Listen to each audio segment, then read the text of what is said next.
কেমন আছো তোমরা সবাই? ম্যাথমেট্রিক্সে তোমাদের সবাইকে স্বাগত। চলে এসেছি আবারও আজকে তোমাদের সাথে অঙ্ক করতে, অঙ্ক শেখাতে, অঙ্ক অনুভব করাতে। আমি শুভ্র। আর সবথেকে বড় কথা, আমরা শুরু করেছিলাম কোষে দেখি 8 এর অঙ্কগুলো। আগের দিন 10 পর্যন্ত করা হয়েছিল। এই যে আমার হাতে বই আছে, এই বই থেকে। ঠিক আছে, তোমরাও কিন্তু বই, খাতা এবং পেন নিয়ে বসবে অঙ্ক করতে, না হলে কিন্তু অঙ্ক করে কোনো লাভ হবে না। শুধু ভিডিও শুনে বা দেখে কোনো কিছু তোমাদের হবেই না। ঠিক আছে, তো শুরু করবো এবারে। আজকে আগের দিন 10 পর্যন্ত করেছিলাম, আজকে হচ্ছে 11 দাগের থেকে শুরু করব। বা তারপরে দেখি কতদূর করাতে পারি, কতদূর বোঝাতে পারি। ঠিক আছে, চলো আস্তে আস্তে করে হচ্ছে ঠিকই, বাট যে একটা অঙ্ক যদি তুমি শেখো আমার কাছ থেকে, সেটাই ভালো করে শিখবে। মানে ওরকম টাইপের বা ওরকম প্যাটার্নের যদি কোনো অঙ্ক আসে, যাতে তোমাদের পরীক্ষাতে কোনো প্রবলেম না হয়। বোঝাতে পারলাম? চলো 11 দাগের অঙ্কটা আমি তাহলে একটু পড়ি, তোমরা আগে শোনো। অঙ্কটা কি বলেছে, আগে পড়তে কেমন করে হয়, কিভাবে পড়বো, কিভাবে বুঝবো, সেগুলো আগে তোমরা শোনো। তারপরে তোমরা অবশ্যই নিজেরা পড়বে বাড়িতে। চলো আমি তাহলে আর সময় নষ্ট না করে শুরু করি 11 দাগের অঙ্কটা। কি বলছে দেখো, এখানে বলছে 9 মিটার উচ্চতা বিশিষ্ট একটি লম্ববৃত্তাকার চোঙাকৃতি ট্যাঙ্ক জলপূর্ণ আছে। খুব সিম্পল একটা, আগে একটু ভালো করে ভাবো। অঙ্ক আমি সবই করাবো বোর্ডে, কিন্তু একটু ভাবো।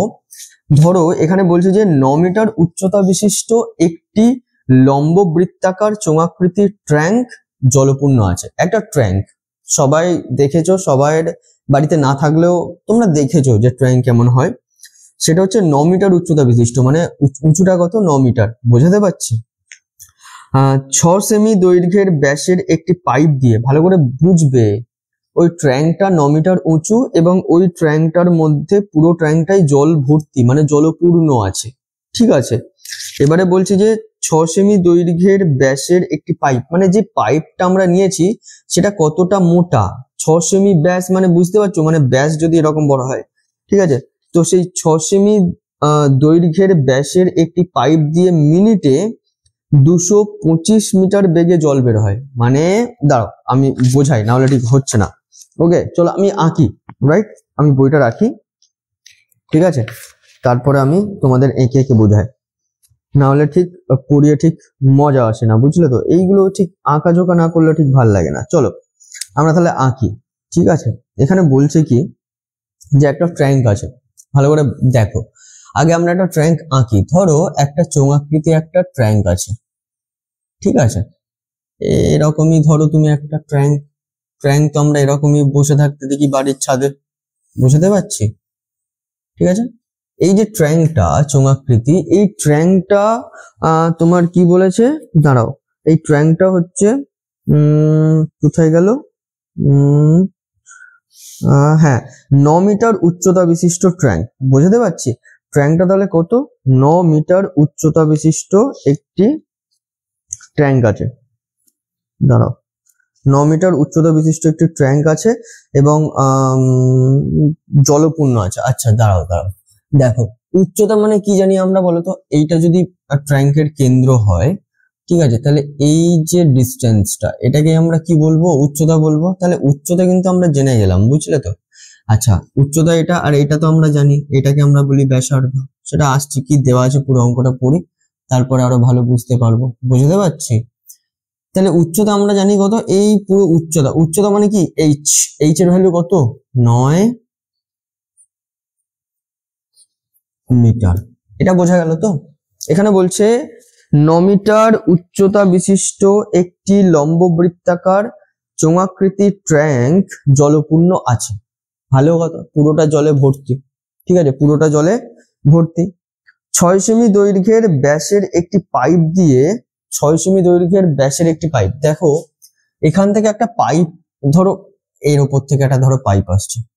ঠিক আছে, এই যে পাইপটা, ধরো এই যে পাইপটা, এই যে পাইপের যে মুখটা ধরো এরকম গোল হয় না, তো এইখানটা, এইটা হচ্ছে 6 সেমি দৈর্ঘ্যের ব্যাস। মানে এই পুরো ব্যাসটা কত? 6 সেমি। এটা কত? 6 সেমি। ঠিক আছে, এই 6 সেমি দৈর্ঘ্যের ব্যাস, মানে ব্যাস যদি 6 সেমি হয়, তাহলে এটা যদি কেন্দ্র হয়, ব্যাসার্ধ নিশ্চয়ই 6 এর হাফ হবে। এটা তো বুঝতে পারছি। তাহলে এখানে বলছে 6 সেমি দৈর্ঘ্যের ব্যাসের একটি পাইপ দিয়ে মিনিটে মানে 1 মিনিটে 225 মিটার বেগে জল বের হয়। 1 মিনিটে কত? 225 মিটার বেগে জল বের হয়। তাহলে 36 মিনিটে ট্যাঙ্কটির সমস্ত জল বেরিয়ে যায়। মানে 1 মিনিটে এই পাইপ দিয়ে 225 মিটার বেগে জল বার হচ্ছে। এবং এরকম যদি মিনিটে 225 মিটার করে বেগে যদি জল বার হতে থাকে, তাহলে পুরো ট্যাঙ্কটা খালি করতে 36 মিনিট সময় লাগবে, পুরো ট্যাঙ্কটা খালি করতে। তাহলে চেয়েছে কি আমাদের? বলছে যে ট্যাঙ্কের যে ব্যাসের দৈর্ঘ্য হিসাব করে লিখি। আমাদের ট্যাঙ্কের কিন্তু উচ্চতা দেওয়া আছে, ভালো করে দেখেছো? আমাদের এই পুরো ব্যাস, মানে আগে ব্যাসার্ধ বার করব, তাহলে ব্যাসার্ধের সঙ্গে 2 গুণ করে দিলেই আমরা কি পাবো? ব্যাস। মানে এই পুরো ব্যাসের দৈর্ঘ্যটা কত সেটা আমাদের বার করতে বলেছে। খুবই সোজা। আচ্ছা দেখো, ব্যাস বার করতে গেলে আমাদের কি দরকার বলো তো? আগে ব্যাসার্ধ জানাটা খুব ইম্পর্টেন্ট। ব্যাস যদি বার করতে হয় আমাদেরকে ব্যাসার্ধ জানাটা খুব ইম্পর্টেন্ট। আর যেটা জানি না সেটা আমরা কি করি? মনে করি বা ধরি, এরকম টাইপের কিছু একটা লিখে নিই। তো আমরা কি লিখবো? যে প্রথমে লিখি যে মনে করি ট্যাঙ্কটির ব্যাসার্ধ আর কি আছে? মিটারে আছে। তাহলে কি লিখবো? আর মিটার। চলো, আচ্ছা এটা তাহলে একটু মুছে দিই। হ্যাঁ, আশা করি বুঝতে পেরেছো। এবারে মুছে দিলাম, ঠিক আছে। চলো এখান থেকে লেখা শুরু করি। তাহলে আমরা কি লিখবো প্রথমে বলো তো? প্রথমে লিখবো হচ্ছে মনে করি, ঠিক আছে, মনে করি, ওকে, মনে করি এই ট্যাঙ্কটার ব্যাসার্ধ আর, মানে প্রথমে ব্যাসার্ধ বার করি, তারপরে তো ব্যাস অটোমেটিক্যালি বার হবে। মনে করি ট্যাঙ্কটির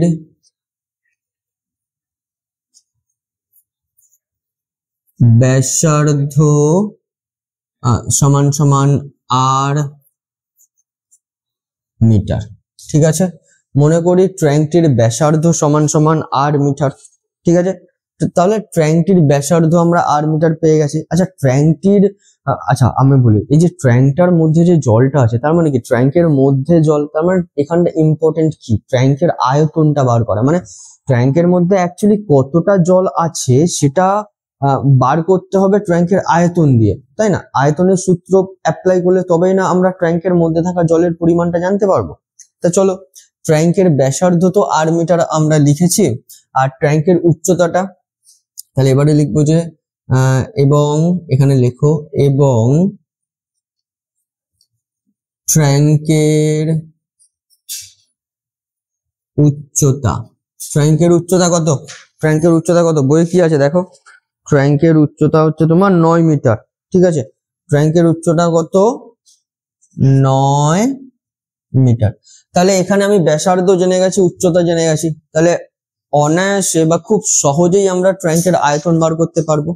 আর আয়তন কেন বার করছি? আয়তন বার করলেই জানতে পারবো যে ট্যাঙ্কের মধ্যে কতটা জল আছে বা কতটা জল ধরে। বোঝাতে পারছি? তাহলে চলো, তাহলে এখানে লিখবো অতএব আয়তন সমান সমান, এখানে লেখো অতএব আয়তন সমান সমান কি? আয়তনের সূত্র কি? পাই আর স্কয়ার এইচ। চলো এবারে বসাও। আচ্ছা হ্যাঁ, এককটা দিতে হবে ঘন মিটার, ঠিক আছে। তাহলে দেখো এখানে পায়ের ভ্যালু তো 22/7, আর এর ভ্যালু কত বলো তো? আর আরই আছে, সো আর স্কয়ার যেমন আছে থাক, আর এইচ কত? 9, ঠিক আছে। এটাকে এখন ক্যালকুলেট করছি না, কারণ আর এর ভ্যালু পাইনি, এটাকে যেমন ঘনমিটার আছে সেরকম লিখে দিই।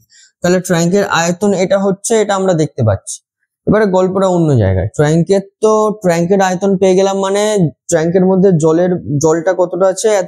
এত ঘনমিটারের জল আছে, এটা তো আমরা বুঝতে পারছি। কিন্তু বলেছে যে ট্যাঙ্ক থেকে একটা পাইপ লাগানো হয়েছে, সেই পাইপের কি কি দেওয়া আছে? সেই পাইপের হচ্ছে তোমার দাঁড়াও, সেই পাইপের হচ্ছে তোমার 6 সেমি দৈর্ঘ্যের ব্যাসের একটি পাইপ দিয়ে মিনিটে 225 মিটার জল বার করা হয়। তাহলে এখানে দেখো, তার মানে কি ট্যাঙ্কের মধ্যে যে জলটা আছে সেটা যে পাইপ থেকে বার হবে, সেই পাইপেরও আয়তনটা বার করতে হবে না? ট্যাঙ্কের যেমন আয়তন বার করলাম, মানে ওই পাইপটা অ্যাকচুয়ালি মিনিটে কত ঘন মিটার বলো বা হোয়াট এভার এখানে কি আছে, হ্যাঁ, কত ঘন মিটার জল বার করবে সেটা আমাদের জানতে হবে। তবে না 1 মিনিটে কত ঘনমিটার জল বার করছে সেটা জেনে গেলে তাহলে পুরো জলটা বার করতে তার 36 মিনিট লাগছে, সেটা যাচ্ছি। তাহলে এখানে পাইপেরও আয়তনটা বার করতে হবে, কেন না পাইপের মধ্যে থেকে তো জলটা আসবে, ব্যাপারটা বোঝাতে পারছি? তাহলে পাইপের মধ্যে থেকে কতটা জল আসবে, এখানেও পাইপের কি বার করতে হবে, আয়তন বার করতে হবে, বোঝাতে পারছি? চলো তাহলে পাইপের আয়তনটা বার করি, এত দূর তো হয়ে গেল। এবারে চলো পাইপের আয়তন বার করি। পাইপের আয়তন বার করতে গেলে এখানে আগে আমাদের পাইপের ব্যাস দেওয়া আছে, যেটা কিনা 6 সেমি। মাথাতে রাখতে হবে এটা কিন্তু সেন্টিমিটার, আমরা সব বার করেছি মিটারে, তাহলে পাইপের এটা 6 সেমি কে আমাদের মিটারে নিয়ে যেতে হবে। কিন্তু আগে চলো লিখি, তাহলে এবারে লিখবো যে পাইপের ব্যাস, ঠিক আছে, এখানে লিখছি পাইপের ব্যাস সমান সমান 6 সেমি হলো। অতএব ব্যাসার্ধ, ঠিক আছে, ব্যাসার্ধ সমান সমান 6/2 সেমি। আচ্ছা 6/2 সেমি, ঠিক আছে, মানে কত সেমি হবে বলতো? 3 সেমি, ঠিক আছে, 3 সেমি। কিন্তু এটাকে যদি আমি মিটারে নিয়ে যাই, সেমি থেকে মিটারে যেতে গেলে কি করতে হবে? সেমি থেকে মিটারে যেতে গেলে 100 দিয়ে ভাগ করতে হবে, আগের দিন বুঝিয়েছিলাম মেট্রিক পদ্ধতি, ঠিক আছে। তাহলে এটা 3 সেমি সমান সমান আমরা পাশে লিখতে পারি 3/100 মিটার লিখতে পারি, হ্যাঁ কি না? তাহলে পাইপের ব্যাসার্ধ তো পেয়ে গেলাম 3/100 মিটার, তাহলে এখানে ব্যাসার্ধ আমরা পেয়ে গেছি, ঠিক আছে। এটা আর ক্যালকুলেট করতে হবে না, পয়েন্ট আসবে, এটা এরকমই থাক, ক্যালকুলেশনের সুবিধা হবে। সবসময় যে ক্যালকুলেট করে একদম ঠিকঠাক করে দিতে হবে এরকম কোনো মানে নেই। এটা এরকম আছে থাক, এটা এরকম আছে থাক, দেখবে অনেক কিছু কাটাকাটির সময় অনেক সুবিধা হবে। তো দুম করে সবকিছু কেটে কুটে এখানেই সলভ করার দরকার নেই, ঠিক আছে। এগুলো শেখো, এগুলো খুব ইম্পর্টেন্ট। এগুলো শিখলে কি হবে না, তোমার পরীক্ষাতে সময় কম লাগবে, ঠিক আছে, এবং কাটাকাটি অত পাজেলড হবে না, অত টেনশন করতে হবে না, ব্যাপারটা বোঝাতে পারছি? তাহলে এটা থাক, এর তাহলে ব্যাসার্ধ কত বার হয়ে গেল? 3/100 মিটার, এটা তো বার হয়ে গেল। আচ্ছা এবারে কি বলেছে যে ব্যাসার্ধ যেই পেয়ে গেলাম, তাহলে এবারে উচ্চতাটা দরকার। আয়তন বার করতে গেলে আমাদের কি দরকার? উচ্চতা দরকার। হ্যাঁ, সেই আগের অঙ্কটার মতন মনে আছে, এখানে পাইপের দেখো এত মিটার বেগে জল বার হবে, তার মানে কি পাইপের যে উচ্চতা, মানে পাইপটা অ্যাকচুয়ালি কতটা লম্বা, এই যে এখানে বলে দিয়েছে 225 মিটার, বোঝাতে পারছি? এটাই কিন্তু উচ্চতা এখানে, ঠিক আছে, পাইপের। তাহলে দেখো, তাহলে ডাইরেক্টলি এখানে আমরা যদি কি লিখবো, এখানে আমরা লিখবো যে অতএব হ্যাঁ এখানে বলেছে মিনিটে না, তাহলে এখানে লিখবো অতএব 1 মিনিটে পাইপটি জল নির্গত করতে পারে, বের করতে পারে, লিখতেও পারো, কোনো অসুবিধা নেই। তাহলে এখানটায় আমরা লিখে পারে যে 1 মিনিটে অতএব দাও এখানে, অতএব 1 মিনিটে, ঠিক আছে, পাইপটি জল নির্গত করতে পারে কত? তাহলে হবে দেখো পাই, ঠিক আছে, আর মানে কত গো এখানে 3/100, এটা গুণ দাও, ইন্টু আবার 3/100, পাই আর স্কোয়ার এইচ মানে কত? 225 মিটারে আছে, তাহলে এটা কি হবে? 225 মিটার, এটা হচ্ছে তোমার ঘন মিটার হবে, কি হবে? ঘন মিটার। 225 কি হবে? ঘন মিটার, ঠিক আছে, একদম ঠিক আছে। তাহলে পাইপের আয়তনও বার হয়ে গেল। এটাকে তুমি ক্যান্সেল আউট এখন করার দরকার নেই, থাক, ঠিক আছে। আচ্ছা শুধু তুমি এখানটা মানটা বসাতে পারো, এখানটা পায়ের মানটা কি হবে? 22/7 করে দাও, 3/100 করে দাও, ইন্টু 3/100 ইন্টু 225, ঠিক আছে, এত ঘনমিটার। এটা করলে এবারে তুমি আমাকে একটা কথা বলো, মানে 1 মিনিটে পাইপটি জল নির্গত করতে পারে এত ঘনমিটার, কিন্তু পুরো এই যে ট্যাঙ্কটা খালি করতে পাইপটার সময় লাগে কিন্তু 36 মিনিট। এই পুরো ট্যাঙ্কটা খালি করতে পাইপটার সময় লাগছে 36 মিনিট। এটা তো 1 মিনিটে এত ঘনমিটার জল বার করে, বোঝাতে পারছি? তাহলে 36 মিনিটে, এর সঙ্গে 36 তাহলে আরো কি হবে? গুণ হবে। তাহলে চলো, যে 1 মিনিটে যদি এত ঘনমিটার জল বার করতে পারে বা নির্গত করতে পারে, অতএব 36 মিনিটে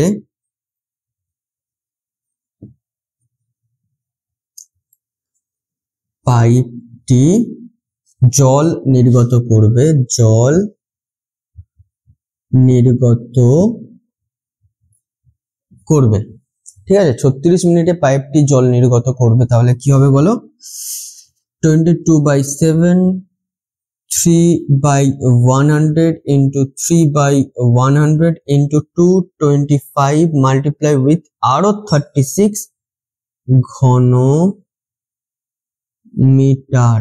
বোঝাতে পারলাম হ্যাঁ কি না? তাহলে এবারেই তো আসল গল্প।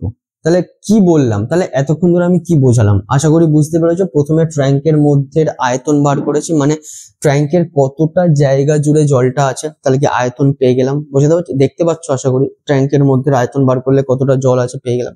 ওই ট্যাঙ্কের জলটাই খালি করছে একটা পাইপ, এবং সেই পাইপ খালি করা মানে কি, পাইপেরও আয়তন একবার করতে হবে। ব্যাপারটা বোঝাতে পারছি? তাহলে পাইপের আয়তন বার হলো 1 মিনিটে পাইপটি জল নির্গত করতে পারে এত ঘনমিটার।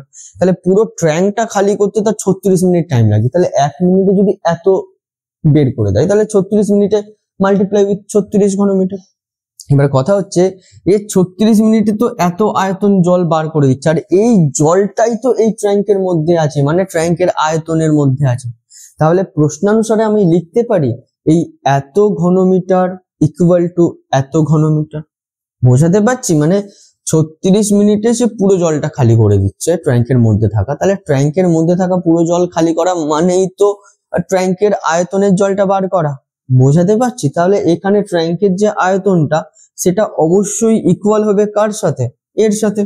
ঠিক আছে, আশা করি বুঝতে পেরেছো। চলো এবারে লেখো যে প্রশ্নানুসারে। আমার জায়গা নেই, চলো মুছে দিই। আশা করি সবাই লিখেছো বা করেছো। চলো তাহলে আমি এপারেই করি নাকি? এপারে করি। আচ্ছা ঠিক আছে, আঁকাটা মুছে দিচ্ছি কেমন? ওকে চলো, তাহলে এখানে আমরা কি লিখবো? প্রশ্নানুসারে। তোমরা লেখো না, আমি বলছি। আচ্ছা এটা লিখে রাখি, কারণ মুছে দিলে আবার মনে করতে প্রবলেম হবে। চলো এখানে তাহলে কি লিখবো? প্রশ্নানুসারে।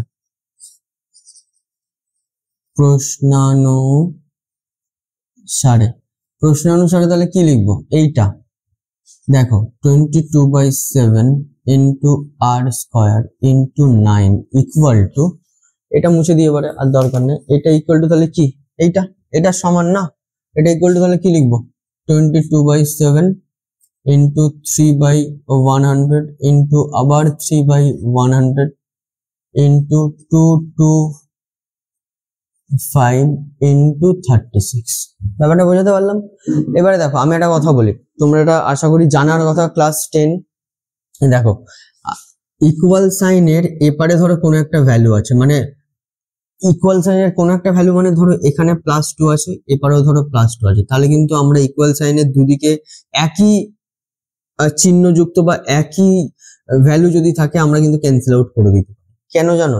কারণ দেখো ধরো এখানটায় আছে তোমার 3 + x, রাইট? আর এপারে ধরো আছে তোমার 5 + x।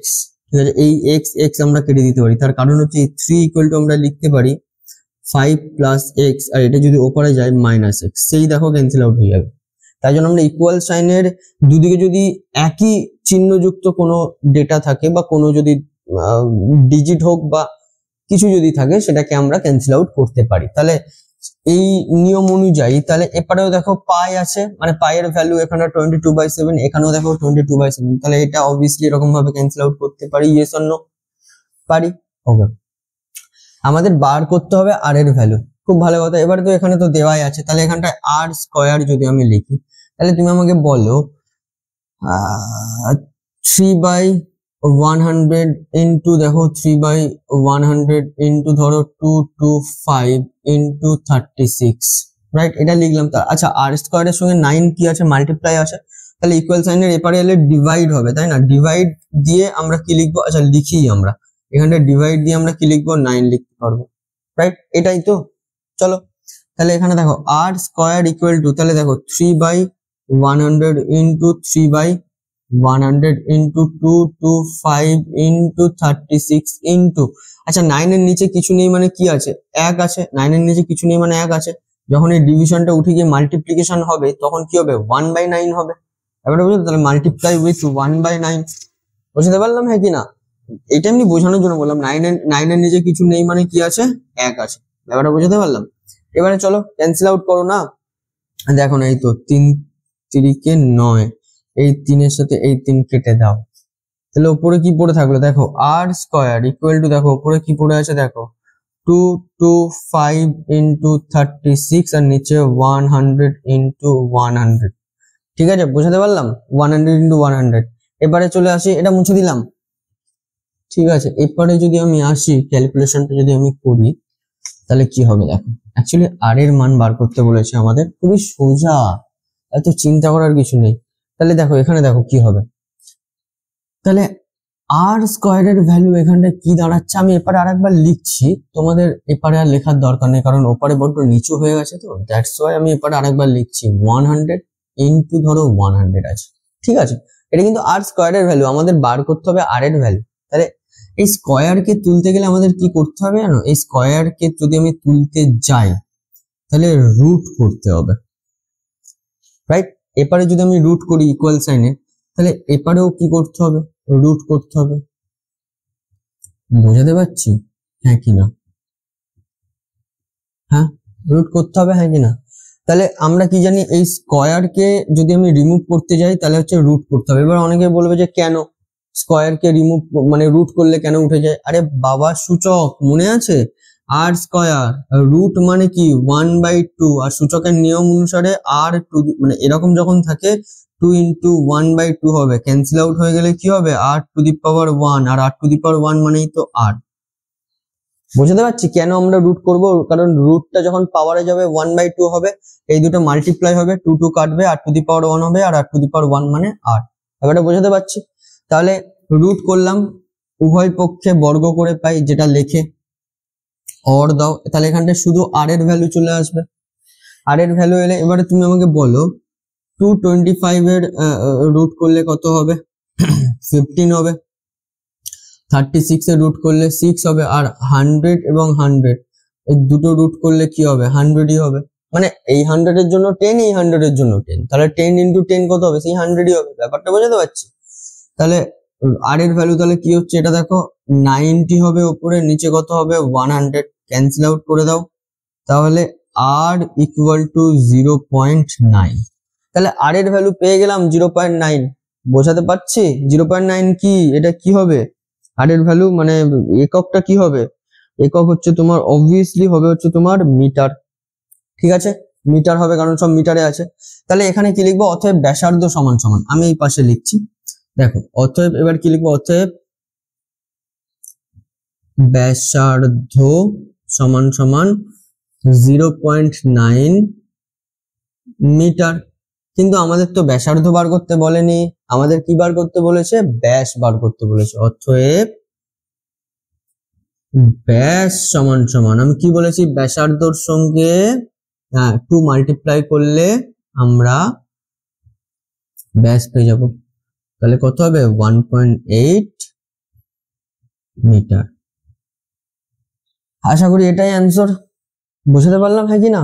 ক্যালকুলেশন যে ওই যে বললাম না, ওই প্রথমে ধরো অনেকে আছে মানে ক্যালকুলেশনটা দেখে ছোট করে দিই, কেটে কুটে ঠিকঠাক করে দিই, কোনো দরকার নেই, রেখে দাও ওরকম, ক্যান্সেল আউট করতে আমাদের সুবিধা হবে। ঠিক আছে, বোঝাতে পারছি, এগুলো টেকনিক, এগুলো এরকম ভাবেই করবে। ঠিক আছে, তবে এই অঙ্কগুলো তুমি অনেক সহজে এবং খুব তাড়াতাড়ি করতে পারবে, না হলে ওই ক্যালকুলেশনে যদি একবার গুলিয়ে যাও দেখবে জানা অঙ্ক কোথাও একবার যদি ভুল হয় পরীক্ষার হলে, দেখবে একে টেনশন থাকে, টেনশন কাজ করে, তারপরে যদি আবার তোমার জানা অঙ্ক যদি ভুল হয়ে যায় তো আরো পরীক্ষা খারাপ হয়ে যাবে। ব্যাপারটা বুঝতে পারছি? তো সবসময় যে দুমদাম কেটে দেবে তা কিন্তু নয়। ঠিক আছে, তাহলে বোঝা গেছে আশা করি এই অঙ্কটা। 11 দাগের অঙ্ক তাহলে হয়ে গেল। এবার হচ্ছে তোমরা 12 দাগের অঙ্কটা পড়ো, আমি এটা মুছে নিয়ে তারপর 12 দাগের অঙ্কটা পড়বো। ঠিক আছে, চলো মুছে দিলাম কিন্তু। ওকে, ভালো লাগছে তো? হ্যাঁ, আশা করি ভালো লাগছে তোমাদের। ঠিক আছে, তোমরা প্লিজ আমার এই অঙ্কগুলো খুব মন দিয়ে দেখবে, যেখানে না বুঝতে আমি সত্যি আমি খুব আশাবাদী যে তোমরা আশা করি বুঝতে পারবে। কোনো অসুবিধা হবে বলে আমার মনে হয় না। তারপরেও যদি অসুবিধা হয় অবশ্যই আমাকে বলবে, ঠিক আছে? কমেন্ট করবে আমাকে, ঠিক আছে? তোমরা কমেন্ট করলে আমারই ভালো লাগবে, ঠিক আছে? নিজের বাড়ির দাদার মতন মনে করবে আমাকে, ঠিক আছে? কোনো কিছু প্রবলেম হলে পড়াশোনা রিলেটেড অবশ্যই আমাকে জিজ্ঞেস করবে, বিশেষ করে তো ম্যাথামেটিক্সে, ঠিক আছে?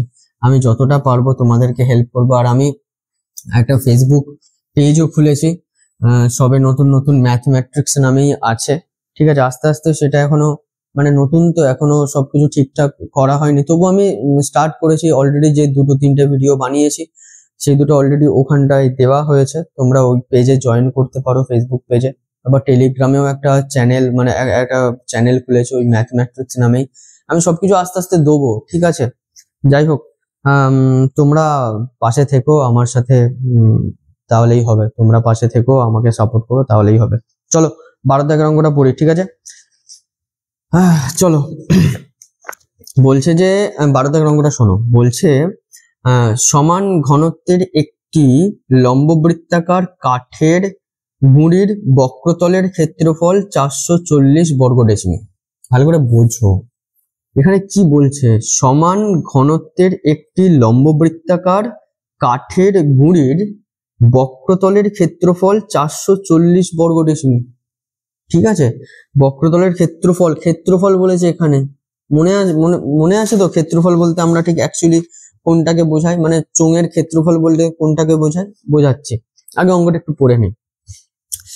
1 ঘন ডেসিমি কাঠের ওজন এখানে দেওয়া আছে 1.5 কিগ্রা, মানে 1 ঘন ডেসিমি। এই যে দেখো বুঝতে হয় যেমন করে দেখো, 1 ঘন ডেসিমি মানে এখানে কিন্তু আয়তনের কথা বলছে, ঘন ডেসিমি বলেছে না।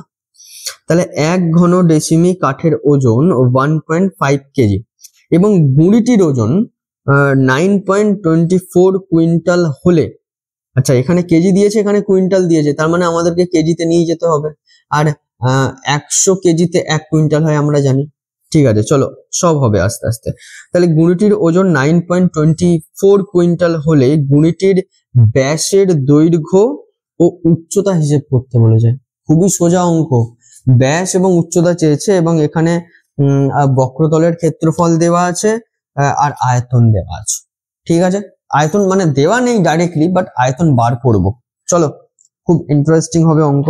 তাহলে দেখো প্রথমে আমরা কি লিখবো, যে কি কি চেয়েছে এখানে। হচ্ছে ওই যে কাঠের যে গুঁড়িটা আছে না, সেই কাঠের গুঁড়ির চেয়েছে হচ্ছে তোমার ব্যাসের দৈর্ঘ্য আর উচ্চতা। আচ্ছা ব্যাসের দৈর্ঘ্য ওই একই ব্যাপার, ব্যাসের দৈর্ঘ্য বার করতে গেলে আগে আমাদের ব্যাসার্ধের দৈর্ঘ্য বার করতে হবে, আর সেটা তো আমরা জানি না। তাই প্রথমেই লিখে নেবো, মনে করি কাঠের গুঁড়িটির ব্যাসার্ধের দৈর্ঘ্য আর একক, আর হচ্ছে তোমার কোথায় গেল, ডেসিমি আছে, মানে ডেসিমি, কারণ ওই যে এই যে ক্ষেত্রফলটা দেওয়া আছে বর্গ ডেসিমি না, তাই ওটাকে আমরা নিচ্ছি আর ডেসিমি, আর উচ্চতাও তাহলে কি হবে, এইচ ডেসিমি। চলো লিখে নেওয়া যাক। এখানে দেখো 12 দাগের অঙ্কটা। তাহলে প্রথমে কি লিখবো, মনে করি, ঠিক আছে? লেখো, মনে করি, মনে করি গুঁড়িটির কাঠের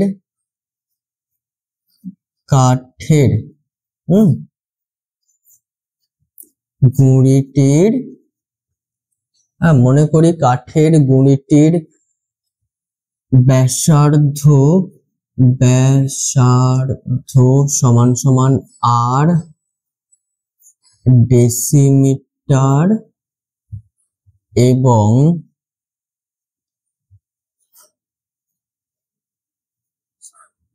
উচ্চতা সমান সমান এইচ ডেসিমিটার। ব্যাপারটা বোঝাতে পারছি? তাহলে মনে করি কাঠের গুঁড়িটির ব্যাসার্ধেও সমান সমান আর ডেসিমিটার এবং উচ্চতা সমান সমান এইচ ডেসিমিটার, ঠিক আছে?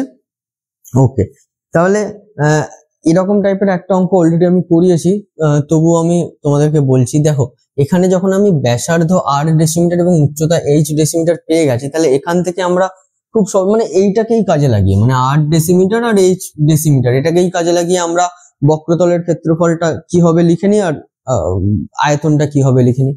তাহলে এবারে লিখবো হচ্ছে যে কাঠের গুণিটির অতএব, এখানে লেখো অতএব কাঠের গুণিটির, ঠিক আছে, অতএব কাঠের গুণিটির বক্রতলের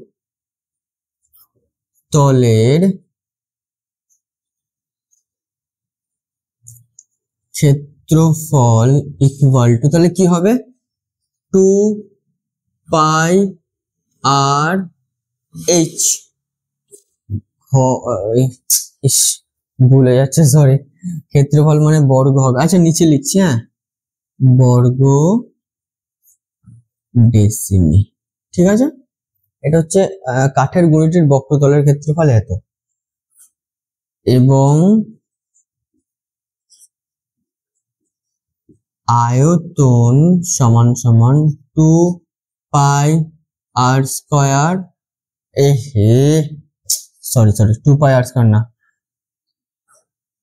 πr²h ঘন ডেসিমি, ঠিক আছে।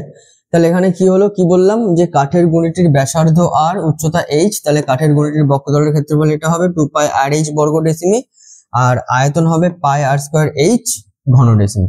বুঝাতে পারলাম? এইটুকু আশা করি বুঝতে পেরেছো তোমরা সবাই, ঠিক আছে।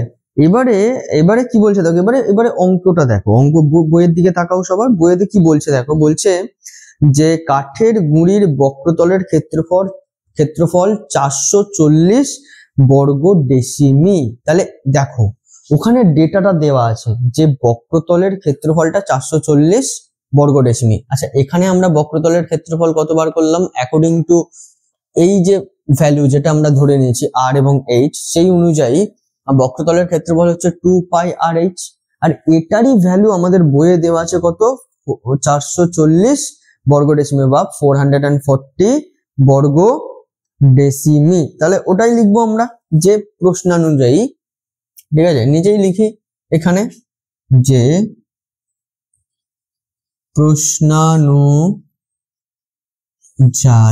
প্রশ্নানুযায়ী কি 2πrh, লেখো এখানে 2πrh ইকুয়াল টু 440, রাইট। তাহলে শুধু πh, আগের বারে এরকম একটা অঙ্ক করিয়েছিলাম, শুধু πrh ইকুয়াল টু কি লিখতে পারি, 440/2, ক্যান্সেল আউট করে দাও না, ক্যান্সেল আউট করে দিলে কত হবে, 220। তাহলে এটাকে আমরা কি লিখবো, 220, ঠিক আছে। তাহলে πrh এর ভ্যালু কত হলো, 220। বুঝতে পারলাম?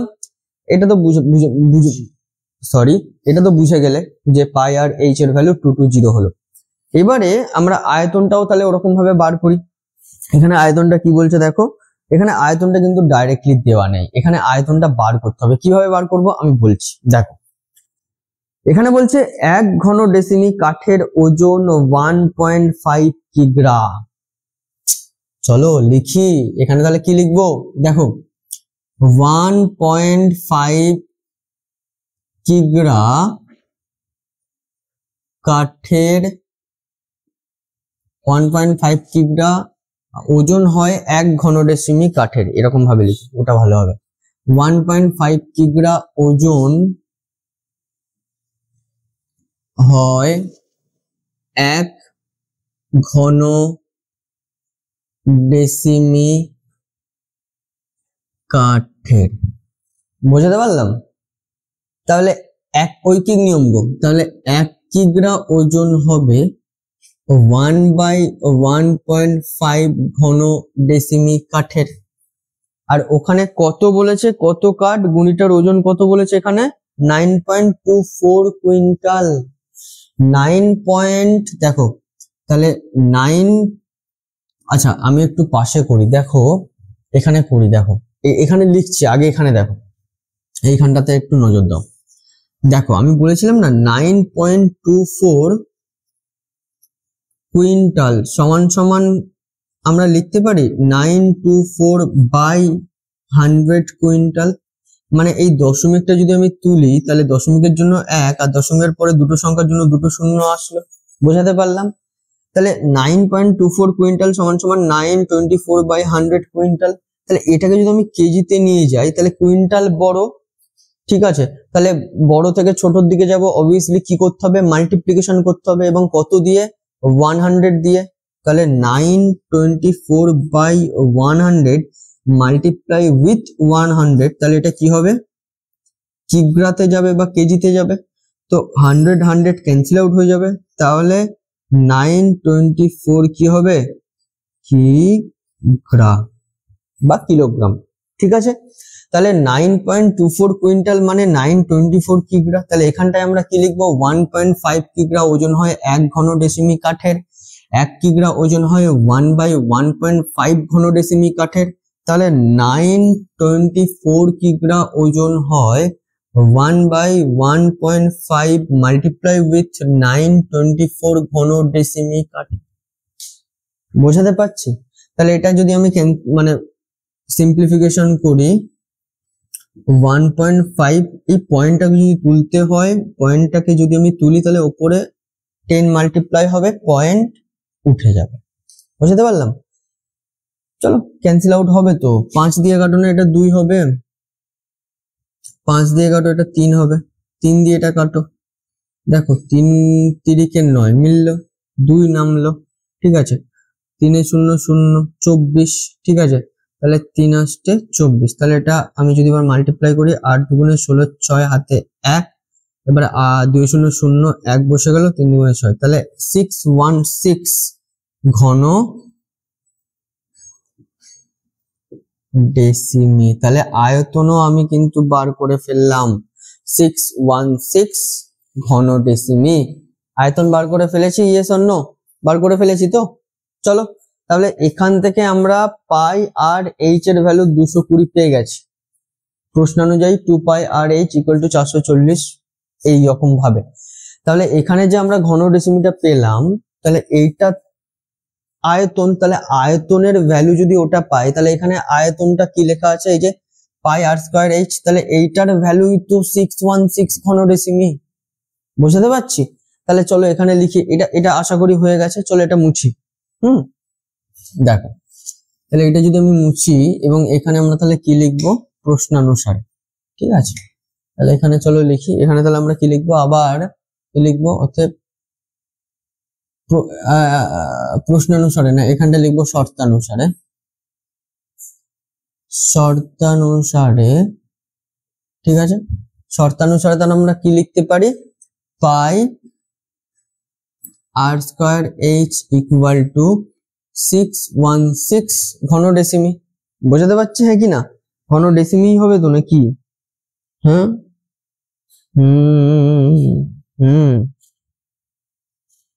ঠিকই আছে, কোনো অসুবিধা নেই, ঠিক আছে। যাই হোক, ঠিক আছে। তাহলে 616 ঘন ডেসিমি, ঠিকই আছে, 616 ঘন ডেসিমি, ঠিক আছে।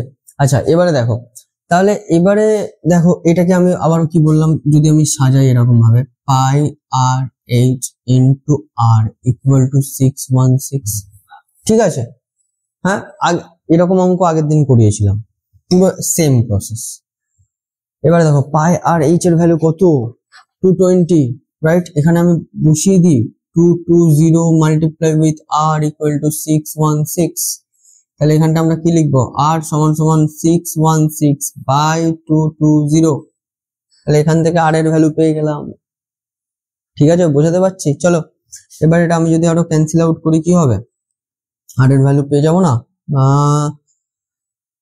কত হবে 11 দিয়ে 2 দিয়ে আগে কাটি, হ্যাঁ 110 হবে, এটা 2 দিয়ে কাটো, 2 দিয়ে কাটলে হচ্ছে তোমার কত হবে, 3 দুগুণে 6, সো 08, রাইট। আবার তুমি 2 দিয়ে কাটো, 5 দুগুণে 10, 11, 5 দুগুণে 10, ফের এটা 2 দিয়ে কাটো, 2 একে 2 3, 5 দুগুণে 10, 4 দুগুণে 8, ঠিক আছে। এবার 11 দিয়ে কাটো, এটা 5 হবে, এটা কত হবে, 11 একে 11, 44। আচ্ছা তাহলে আর তো কাটবে না, এটা 14/5 চলে আসছে, তো 14/5, মানে এটাকে যদি আমি পয়েন্টে নিয়ে যাই, 5 দুগুণে 10, তো 4 নামবে, পয়েন্ট দিয়ে 0 দিয়ে দাও, ঠিক আছে। আর তোমার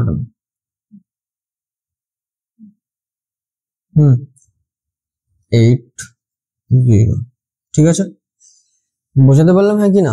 4 নামলো, ঠিক আছে, তারপর পয়েন্ট দিয়ে 0 দাও, তারপরে 85, 5 আসতে 40 মিললো, তাহলে এখানটা আর এর ভ্যালু কি বার হলো? 2.8 ডেসিমি। আশা করি ডেসিমিই হবে, সব তো ডেসিমিতেই করছে, অন্য কোনো একক তো যায়নি, তাই না? ঠিক আছে, ডেসিমিই হবে, নো প্রবলেম। তাহলে আর এর ভ্যালু বার হয়ে গেল 2.8 ডেসিমি। এখানে লেখো না, অতএব এখানে লেখো, অতএব ব্যাসার্ধ সমান সমান 2.8 ডেসিমি। সরি, ওখানে ধরেনি, দাঁড়াও, সরি, এটা একটু ঠিকঠাক করে লিখি।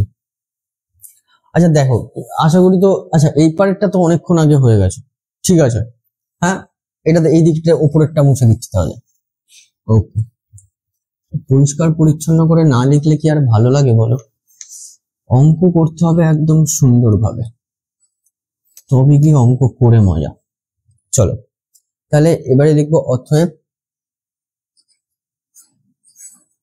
ব্যাসার্ধ সমান সমান 2.8 ডেসিমি। ব্যাসার্ধ যদি ডেসিমি হয়, তাহলে আমাদের এখানে অবভিয়াসলি কি বার করতে বলেছে গো? ব্যাস বার করতে বলেছে না, গলিটির ব্যাসের দৈর্ঘ্য। তাহলে কি লিখবো? অতএব ব্যাস সমান সমান 2.8 ইন্টু 2 ডেসিমি। বোঝাতে পারছি? তাহলে এখানটায় 8 দুগুণে 16, 6 হাতে 1, 2 দুগুণে 4, 1 5, মানে 5.6 ডেসিমি। তাহলে হয়ে গেল ব্যাস, তাহলে বার হয়ে গেল, একটা উত্তর তো বার হয়ে গেল। এবারে আর কি বলেছে যে উচ্চতা কত হিসেব করে দেখি। আরে উচ্চতা তো আরামসেই বার হয়ে যাবে, এই তো এখানটায় ভ্যালু বসালেই উচ্চতা বার হয়ে যাবে। চলো এখানে ভ্যালু বসাই। তাহলে এখানে লিখি, এটা মুছে দিলাম, ঠিক আছে। চলো এবারে লিখবো যে আমরা জানি, আমরা কি জানি বলো তো? এবারে লিখবো আমরা জানি, আমরা, ঠিক আছে, আমরা জানি, কি জেনেছি বলো তো? Pi r h, right, pi r h equal to 220, এটা আমরা জেনেছি, এখান থেকেই বার করেছি, ঠিক আছে। তাহলে দেখো এখানে তাহলে উচ্চতা বার করতে গেলে পায়ের ভ্যালু তো 22/7 ইন্টু আর কত 2.8, right, 2.8 into H equal two তাহলে কি হবে 220। ভ্যালুগুলো বসালাম শুধু, অর দাও। এবারে দেখো 22/7 into 28/10 into H equal to 220 লিখতে পারি? Yes or no? অবভিয়াসলি পারি। তাহলে শুধু এইচ এর ভ্যালু বার করব কি করে? H equal to 220 into 7/22 into 10/28। বোঝা গেল? আরে এইটা তো এই পারে এলে ডিভাইড হবে, তো আমি একেবারে মাল্টিপ্লাই দিয়ে এটাকে উল্টে দিয়েছি। ব্যাপারটা বুঝতে পারলে? চলো এবারে এটা দেখো না, ক্যান্সেল আউট হবে, 1 0 হবে, এটা কত হবে? 4 হবে। তাহলে এখানটা ব্যাপারটা কি দাঁড়াচ্ছে? এইচ ইকুয়াল টু, দেখো 10 ইন্টু 10 কত হবে? আচ্ছা এখানেই কেটে দিই, এটা 2 হবে, এটা 5 হবে, এটা কাটলে এটা 5 হবে, তাহলে কত হচ্ছে এইচ এর ভ্যালু? 25 ডেসিমি। তাহলে এখানে লিখে দিই, এখানেই তাহলে লিখে দিই যে অতএব উচ্চতা সমান সমান, দেখো এখানে লিখে দিই তাহলে, অতএব, ঠিক আছে, উচ্চতা সমান সমান কত হলো? 25 ডেসিমিটার। তাহলে আমরা পেয়ে গেলাম, ব্যাসও পেয়ে গেলাম 5.6 এবং উচ্চতাও পেয়ে গেলাম 25 ডেসিমিটার। আশা করি তোমাদের খুব ভালো লেগেছে আমার ক্লাস। আজকে এই দুটো অঙ্কই থাক, আসলে আমি একটা জায়গায় বের হব, মানে বেরিয়ে যাব, তাই জন্য আজকে আর বেশি অঙ্ক করাতে পারলাম না। তবে চিন্তা করার কিছু নেই, আমি সব অঙ্ক খুব সুন্দরভাবে বোঝাবো তোমাদের, তোমাদের অঙ্ক নিয়ে টেনশন করার কিছু নেই। মাধ্যমিক পরীক্ষার আগে আমার এই ক্লাসগুলো তোমরা ভালোভাবে দেখে যাবে, কিচ্ছু আটকাবে না। পরীক্ষাতে বসবে না, মাথা দিয়ে ভাবতে হবে না, কোশ্চেন দেখবে, পেন অটোমেটিক্যালি চলবে। কখন এরকম চলবে জানো? যখন তোমার প্র্যাকটিস, তোমার আন্ডারস্ট্যান্ডিং যখন খুব ভালো হয়ে যাবে না, তখন তুমি মানে যখন তোমার আন্ডারস্ট্যান্ডিং খুব ভালো হয়ে যাবে, অঙ্কটাকে যখন তুমি অনুভব করবে, যখন তুমি ফিল করবে না, তখন কোশ্চেন পড়ার সাথে সাথে আর ভাবতে হবে না, জাস্ট কোশ্চেন পড়বে, ব্রেন অটোমেটিক্যালি হাতকে বলবে যে ভাই শুরু কর, মানে ভাবতে হবে না, অটোমেটিক্যালি হাত চলবে। ঠিক আছে, চলো আজকে তাহলে এই পর্যন্ত, আবার দেখা হবে পরবর্তী ক্লাসে, এবং বাকি অঙ্কগুলো সব করা হবে এবং খুব ভালোভাবেই করা হবে। আর হ্যাঁ, প্লিজ লাইক করো অ্যান্ড সাবস্ক্রাইব করো। ঠিক আছে, চলো টাটা।